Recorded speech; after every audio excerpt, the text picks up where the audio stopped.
Hey, Aaron. After tonight, you're 8 of 12 from three in this series. Did you come into this series knowing that your three-point shot would be important, specifically against the way they play defense? Yeah, just looking to space the floor a little bit. I work on it every day, so eventually it's going to drop. But yeah, I'm looking to space the floor. And forgive the random question, but Michael Malone referenced a hazy IPA when he was calling you the MVP of the game. Do you have a preferred style of beer? Oh, IPA? No, I'm not. I'm not an IPA guy. I'm more of a Modelo kind of guy.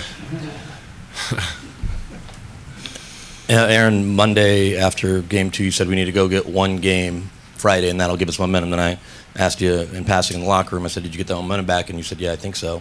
So now, after this performance in these 2 games, can you feel that momentum shifting back in your favor? Well, we got home court advantage back, so now we got to just do it on our home floor. I love how our group responded. With our backs against the wall, we put ourselves in a good position. Now we need to take advantage of it. What is exactly your like jump shooting routine on a daily basis, if you don't mind me asking? By the end of this game, they were closing a lot harder to you in the corner than they had been before. I shoot a ton. I shoot a lot, and I mean it's a culmination of a lot of work. I've been playing this game for a long time, so yeah. I mean I just shoot free throws every day. That's the non-negotiable. Everything else, it depends on how my body's feeling. For you, what goes into guarding Ant when you're in those situations? I mean, you guys were moving guys in and out of that matchup and trying different things. What are the keys for you? Well, it's tough cover. I guess just trying to keep him on his toes, make him think, make him go to a second move or a third move. He's a hell of a ball player, so you got to do whatever you can to try and stop him, and yeah, just make him think about what he's trying to get to. During the LA series, I know I asked you about the burden or the challenge of being the defending champs. Did the attitude change once you got down in that 2-0 hole? I mean, you've gotten everybody's best shot all along, but you hadn't been in that spot. You never were in that spot a year ago. I mean, I love when people count us out. Simple as that.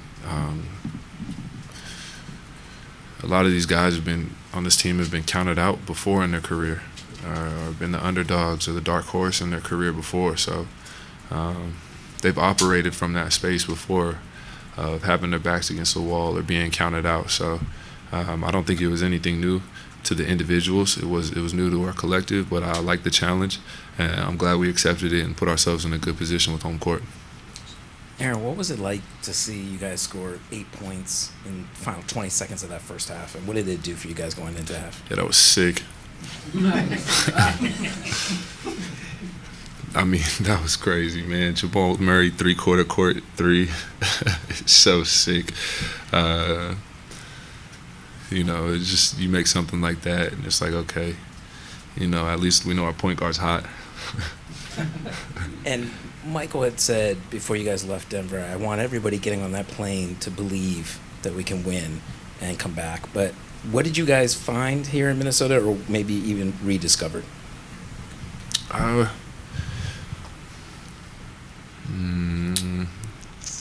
Yeah, I mean, the belief was a huge part of it. That's kind of what I was talking to our guys, being an extension of Michael Malone. I was talking to our guys on the court about just believing, even if nobody else believes in us, that I believe in us and that we believe in each other.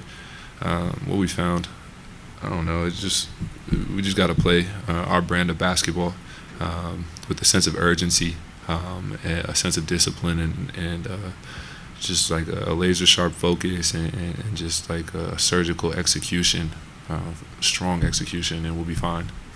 Ant gets his, he ends up with 44, but is it a testament to Nuggets basketball that when Nicole was in foul trouble or Jamal was in foul trouble, you guys have other guys that can keep punching, that one guy can't beat this team? Yeah, and also one more thing on that last question, excuse me. We just got to be better. We got to continue to be better and continue to improve. We don't want to stay stagnant. They say if you're not getting better, you're getting worse. Yeah, and back to your question. I mean, Reg, Justin, and CB, man, they stepped up huge for us. You know, I think everybody that played contributed to this game, and it was a collective, a full team effort, and that's what we're gonna need. Last year, the one home game that you guys lost in the finals during the championship run, you guys responded by winning 2 in Miami. Was there anything from that experience that you guys were able to draw on heading into this weekend? And you know, obviously there were 2 different series, 2 different situations, but you know, just from a broad perspective, could you guys draw from that a little bit? A little bit. Different teams, but you know, that was one of the things that DJ, you know, our voice of reason in the locker room, he was telling us we've gotten 2 on the road before, so it's something that we can do again. Aaron, for years you guys have been a shot making team, but even for y'all, considering opponent, degree of difficulty, moment in a series, their size, their length, was this as good a night of shot making as you guys have had as a group? I think we shot the ball pretty well, but not really. Not really. MPJ, not really. I think we can be sharper, really, on the offensive end. You know, they're a very physical team and very good on defense, and they were taking us out of our offensive sets sometimes. So I think the better that we're in our sets, the more we'll continue to generate good looks, and I think guys are going to continue to knock down shots. Take one more with Katie here on the left. Aaron, over the last couple of years, I think everyone on this team, staff, have referred to you as selfless. And I'm curious where you learned to be selfless, because a lot of times in this league, that's a hard thing to do when you're on a team like this. Where did you learn to be selfless? That's a great transition, Katie. You saw big fella step in the room, huh? That guy, man, that's where I learned to be selfless. I learned it from him, man. He's the best basketball player in the world, 3-time MVP, and he's the most selfless, humble dude that you'll ever meet. So if a 3-time MVP can do it, I can do it too.